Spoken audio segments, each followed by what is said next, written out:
Home Studio Start podcast.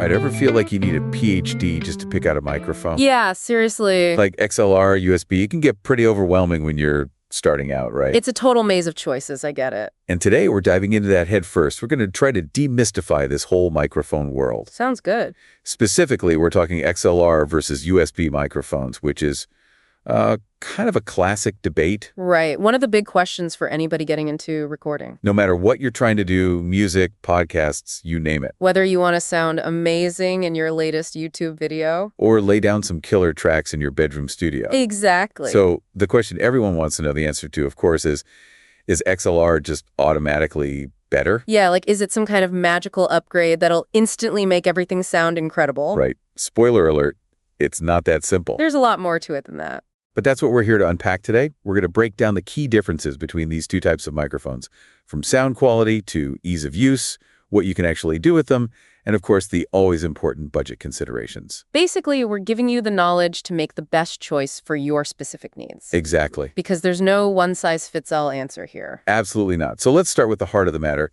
sound quality. What can people expect from XLR versus USB? When it comes to sheer audio fidelity, XLR microphones often have the edge. In general, yeah, I think that's a pretty common perception. They're known for that sort of professional, studio-grade sound. Okay, so what makes them sound better? One big factor is their analog nature. Analog. Yeah, unlike USB mics, which handle digital signals internally, Right. XLR mics send an analog signal that needs to be converted to digital later, usually by an audio interface. And that gives them a wider dynamic range. Right. Now, I always get a bit tripped up on dynamic range. Can you explain it like I'm 5? Okay, imagine the quietest whisper you can make and the loudest you can shout. Okay, got it. Dynamic range is how well a microphone can capture both those extremes without losing detail. So basically, how much range there is between the quietest and the loudest sound it can pick up clearly. Exactly. And XLR mics generally have a wider dynamic range, which means they pick up those subtle details, the nuances in your voice, or the delicate strumming of a guitar, while also handling louder sounds without distortion. Oh, so like if I was recording a really loud rock band or something, an XLR mic wouldn't freak out as easily. Less likely to, yeah. Cool. And then there's the components themselves. XLR mics often use higher quality diaphragms. Remind me what the diaphragm does again? The diaphragm is that thin membrane inside the microphone that vibrates when sound waves hit it. It's like the microphone's eardrum, essentially. Right. A better quality diaphragm translates those sound waves into electrical signals more accurately, so you get a clearer, more detailed sound. Gotcha. Plus, many XLR mics come with better preamplifiers too, which boost the signal coming from the mic without adding noise. So it's like having a cleaner signal path from the get-go. That's a good way to put it. So all this adds up to? A richer, more nuanced recording. Yeah. That's why you see those high-end XLR microphones like the Shure SM7B, that iconic workhorse, in so many vocal booths. Right, the industry standard. And the Neumann U87, which is legendary for its warmth and detail. These are microphones designed for capturing every nuance of a performance. Now, it's not just about capturing the good sounds, right? It's also about minimizing the bad, the unwanted noise. Right, and that's where XLR mics can also shine. They're often better at isolating your voice or instrument and rejecting background noise. Oh yeah, I've heard that's a big deal, especially in a studio setting. Absolutely. So if you're recording in a less than ideal environment, maybe you've got some street noise or a noisy computer fan, a well-positioned XLR mic can help minimize those distractions.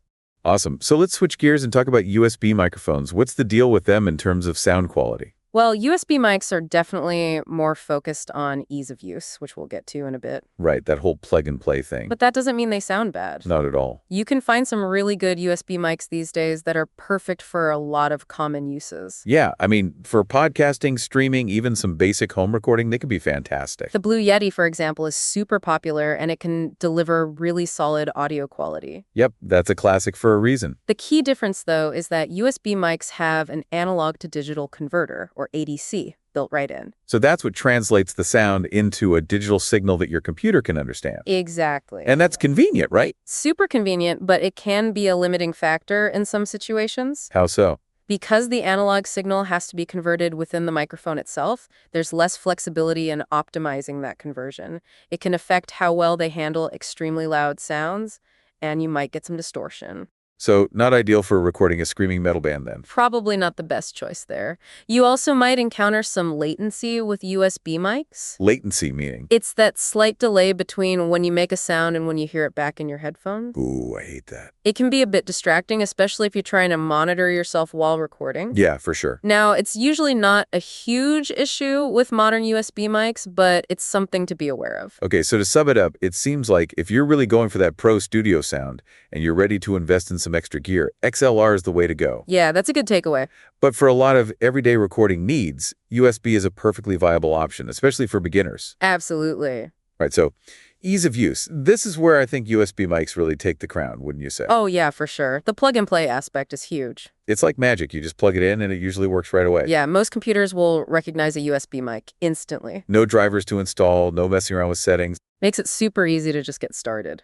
Which is great when you're just starting out and maybe you don't have a ton of technical know-how. Right, it's very beginner-friendly. Whereas XLR mics require a bit more setup. A bit more, yeah. You can't just plug an XLR mic directly into your computer, even if you have a microphone jack. So what do you need?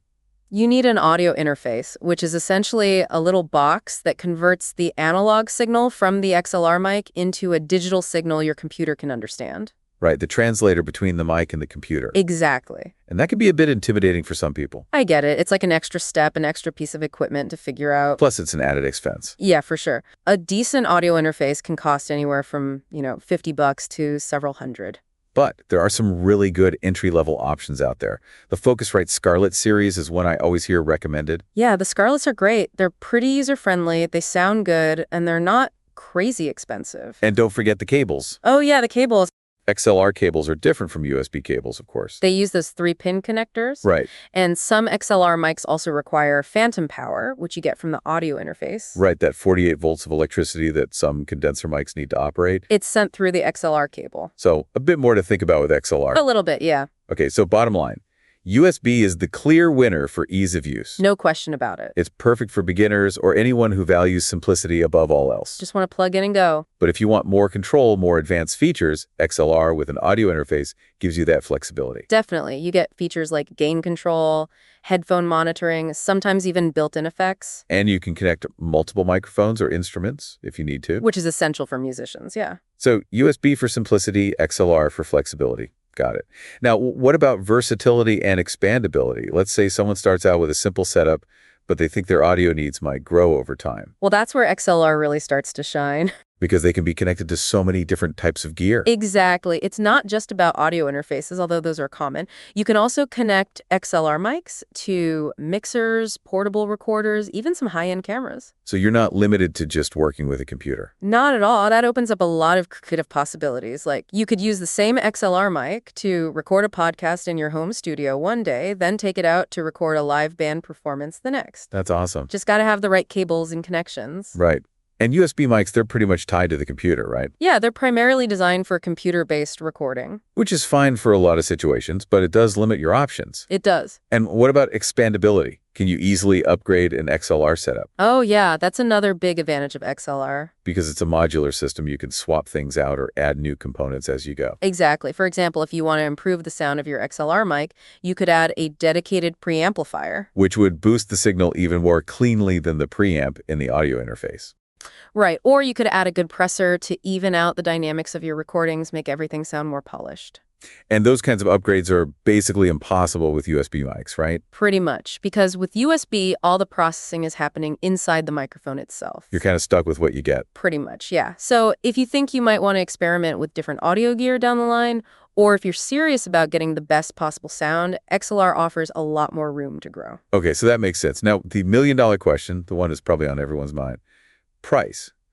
What are we looking at in terms of cost for XLR versus USB? Well, generally speaking, USB mics are going to be more budget-friendly, especially up front. Yeah, that seems to be the consensus. You can find some perfectly good USB mics for, around $50. Which is incredible. And that's pretty much your total cost. Maybe add a stand or a pop filter. Plug and play, baby. Exactly. XLR mics, on the other hand, are a bit more of an investment.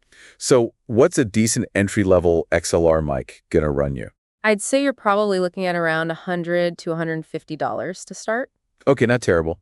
But that's just the microphone itself. Right, then you got the added cost of the audio interface and all the other bits and bobs. Exactly. So what are we talking about for a total cost for a basic XLR setup? Well, for a good quality audio interface, you're looking at least another $50, probably more. Okay. Then you've got XLR cables, which aren't always included with the mic, and maybe a microphone stand or a boom arm. So easily over $200 to get started? Yeah, it can add up quickly.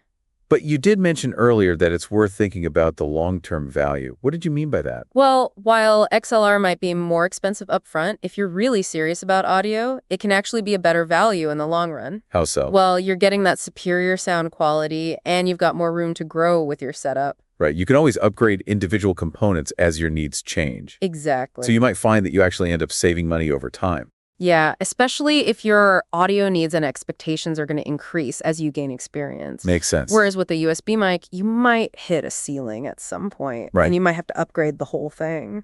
So any tips for folks trying to figure out their budget? Yeah, I mean, first of all, be honest with yourself about your goals. Right. What are you actually trying to achieve? If you're just starting out, just dipping your toes in the water, a USB mic is a great way to go. Totally. But if you've got bigger ambitions, if you think you're going to get really serious about audio production, then it might be worth investing in an XLR setup right away. Okay. And always look for bundle deals. Oh, yeah, those could be great. Sometimes you can get a mic, an interface, and cables all together for a pretty decent price. And don't be afraid to look at the used market either. Yeah, you can often find some great deals on used audio gear. Just got to make sure it's in good condition. Right. Do your research, check the reviews, make sure you're getting something reliable. Okay, so now let's talk about specific situations. When is one type of microphone clearly better than the other based on what you're trying to do? Well, in professional recording studios, XLR is king. No question. They're just the industry standard for high-fidelity recording. It's all about that pristine audio quality. Yeah, and they integrate seamlessly with all the other pro-level gear you find in studios, like high-end audio interfaces and mixing consoles. Right. Plus, they give you that level of control you need when you're recording complex instruments and vocals. So for multi-track recording, XLR is the way to go. Absolutely. What about home studios and podcasters? That's where USB mics really come into their own. Right, that simplicity and convenience are huge for those applications. Exactly. You don't need a massive, complicated setup. Just plug in and start recording. Yeah, if you're doing solo podcasts, voiceovers, or streaming, a good USB mic is all you need. And the sound quality is more than adequate for those purposes. Definitely.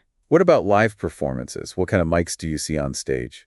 Almost exclusively XLR. Yeah, I figured. They're built to withstand the rigors of live use, and they're designed to work well in noisy environments. Plus, they're compatible with all the PA systems and stage equipment. Exactly. Okay, so the key takeaway here is to really think about your specific needs. Right. What are you recording? Where are you recording it? What level of quality are you aiming for? And how important is ease of use to you? Once you've got those answers, the choice between XLR and USB becomes much clearer. All right, so to wrap things up, let's recap the main differences between XLR and USB microphones. Sure. XLR mics are known for their superior sound quality. They're more versatile, they can be connected to a wider range of audio equipment. And they offer more expandability. You can upgrade your setup over time. But they are more expensive up front. Definitely. And they require an audio interface or a mixer, which adds some complexity to the setup. Right. USB mics, on the other hand, are all about simplicity, affordability, and convenience. Plug and play, easy to use.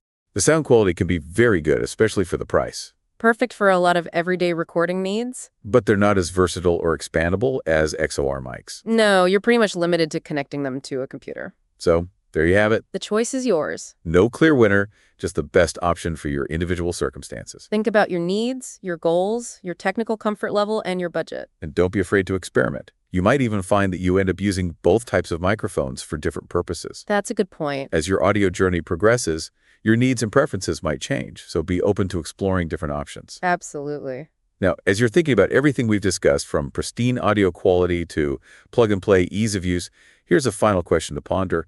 What's the one thing that matters most to you right now in your audio setup? Yeah, think about that one key priority. And how might that influence your decision between XLR and USB? It's a great question to ask yourself. We hope this deep dive is giving you the knowledge you need to make that choice with confidence. And remember, the most important thing is to have fun and enjoy the process of creating audio. Couldn't agree more. Thanks for joining us. Until next time.